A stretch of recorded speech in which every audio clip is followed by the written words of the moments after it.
77 सालों में जो छोटे सूबे हैं, ख़ास तौर पर बलूचिस्तान और KP, तो वहाँ के जो वसाइल का मसला है, वहाँ की अपनी आबादी उनकी और उनके अपने बच्चे उससे मुस्तफ़ीद नहीं हो पा रहे हैं। तो ये एक महरूमियतों का जो एहसासात छोटे सूबों में रहे हैं, सूबों को इख्तियारात मिलने के बाद अब उस पर कमी होनी चाहिए। हमें इस हवाले से एक इत्मीनान दिलाना होगा छोटे सूबों के आवाम को, जो वहाँ के वसाइल पर उन्हीं का हक़ है, लेकिन हम अपने ये हुकूक़ पाकिस्तान की अंदर ही हासिल करेंगे। मुल्क के साथ अलहदगी, मुल्क के साथ लड़ना, ये शायद ये हमारे हुकूक़ के रास्ते में मुश्किलात तो पैदा करेगी, आसानियाँ नहीं। हाँ, अलबत्ता कौमी सतह पर एक यकजहती की ज़रूरत है। हम इस बात पर यकीन रखते हैं कि अगर पंजाब के वसाइल हैं तो वो पंजाब के बच्चों का हक़ है, आने वाली नस्लों का हक़ है। अगर सिंध का वसाइल हैं तो उस पर वहाँ के लोगों का हक़ है। बलूचिस्तान और खैबर पख्तूनख्वा, फाटा, कबायली इलाक़ों के जो वसाइल हैं वहाँ पर उन्हीं का हक़ है। तो ये चीज़ें जो हैं नज़रियाती लिहाज से, उसूली लिहाज से बिल्कुल वाज़ेह है और इसी खतूत पर हमें मुल्क को आगे जाकर मुत्तहद करना होगा। रियासत को भी अपना फ़र्ज़ निभाना है। रियासत का भी फ़र्ज़ है कि वो रियासत में रहने वाले अवाम, मुख्तलिफ़ कौमियतें, मुख्तलिफ़ तबक़ात, उनको मुतमईन करें और उनको उनके हुकूक़ के हवाले से इत्मीनान दिलाएं। अच्छा सर, तहरीक-ए-इंसाफ का सियासी मुस्तक़बिल आप क्या देखते हैं? मैं कभी भी कोई नजूमी नहीं हूँ कि किसी के मुस्तक़बिल की बातें करूँ। वो सियासी पार्टी है और अपना एक हल्का असर रखती है, तो ज़ाहिर है जी कि उन्होंने अपनी पॉलिसी को ख़ुद मुरतब करना है और अपने मुस्तक़बिल के बारे में ख़ुद उन्होंने तय करना है। अच्छा हज़रत साहब, ये बताइएगा कि वज़ीर दाखिला मोहसिन नकवी साहब ने कहा कि ये जो दहशत गर्दी की लहर खास तौर पर बलूचिस्तान में, ये एक SHO की मार है। क्या आप समझते इतना ही छोटा सा मसला है कि एक SHO बलूचिस्तान की दाखिली मामला को बेहतर कर देंगे? मेरे ख्याल में हमें ये बात संजीदगी से लेनी होगी। इस तरीके से मेरे ख्याल में वो कोई भी ऐसे अल्फाज जो है वो उसका अच्छा असर नहीं लेगा और उसको वो अपनी बेतौकीरी समझेगा। हमें संजीदगी से लेना चाहेंगे इसको, और इन चीज़ों को हमें सियासी तौर पे हल करना होगा। ताकत के ज़रिए हल करने में तो हमारे 20 साल गुजर गए, लेकिन अभी भी हमारे इन दो सूबों में बिलखुसूस जो मुसल्लह ग्रुप हैं, जो उनकी वारदात हैं, जो उनका असर रसूख है, वो तो बढ़ता जा रहा है।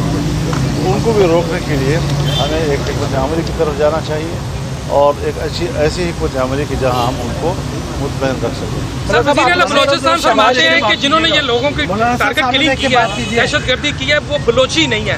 कौन है सर आपके सामने? देखिए, मेरे पास तो कोई तफसीलात नहीं है, न मेरे पास सारी मालूमात हैं।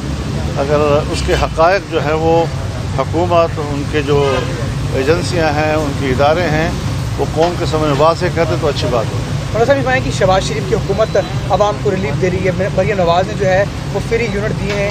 आप क्या समझते हैं कि दोनों की हुकूमतें बेहतर हैं और आवाम के मसाइल से बाहर निकाल पाएगी? मुझसे ज़्यादा आप बेहतर तो। अच्छा मौलाना ये बताइएगा, क्या जरदारी साहब से भी आपकी मुलाकात हुई? आज शुजात साहब के भी घर आए थे, तो क्या मियां नवाज शरीफ से भी मुलाकात करेंगे? उनसे भी आपकी नाराज़गी क्या ख़त्म हो जाएगी?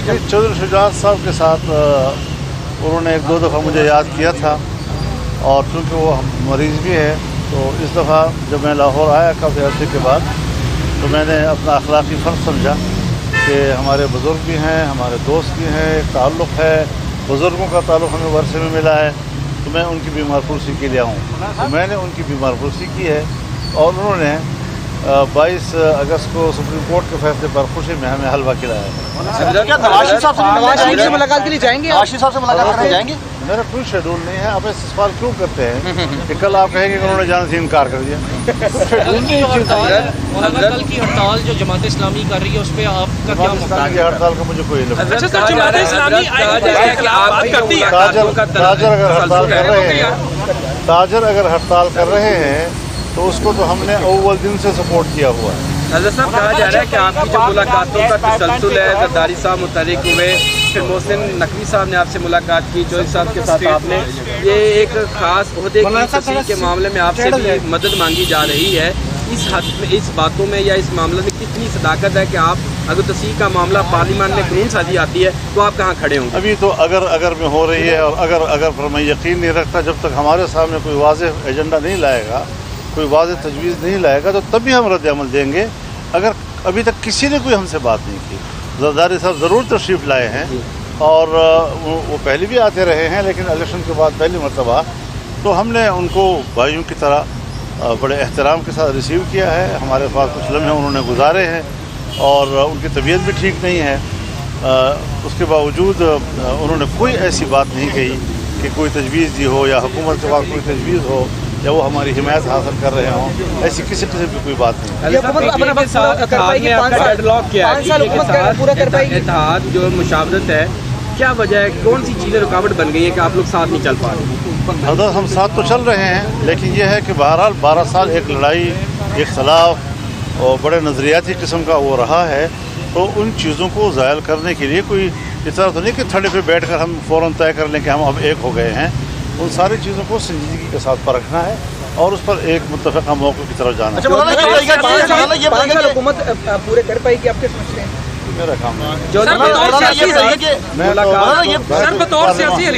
मैंने इस पार्लियामान को सुनने को आवाम को नुमाइंदा नहीं किया। मौलाना ये बताइएगा कि सियासी हलीफ पीटीआई के साथ जेयूआई फेक कब तक खड़ी है? हम अभी हलीफ नहीं हैं। ये है कि सियासत है, दोनों अपोजिशन में बैठे हैं, तो जो अपोजिशन के तकाज़े होते हैं कोशिश कर रहे हैं कि वो हम मिलकर पूरा करें। मौलाना ये बताइएगा कि 9 मई को एक अफसोसनाक वाक़यात होते हैं, क्या आप समझते हैं कि उनको करार वाक़ई सज़ा मिलनी चाहिए 9 मई के लोगों को? देखिए, इसमें एक 9 मई का वाक़या है, फिर उसके बाद जो इलेक्शन का नतीजा आया है, तो अगर नतीजा ठीक है जिस तरह के हमारे रियासत का ये मौक़िफ़ है, तो फिर 9 मई के बयानिया को तो आवाम ने फिर दफन कर दिया है ना। ताहम अगर ये रियासत का मामला है तो रियासती इदारे जो हैं वो इस हवाले से ख़ुद फैसला करें, इस पर हम कोई राय नहीं दे सकते।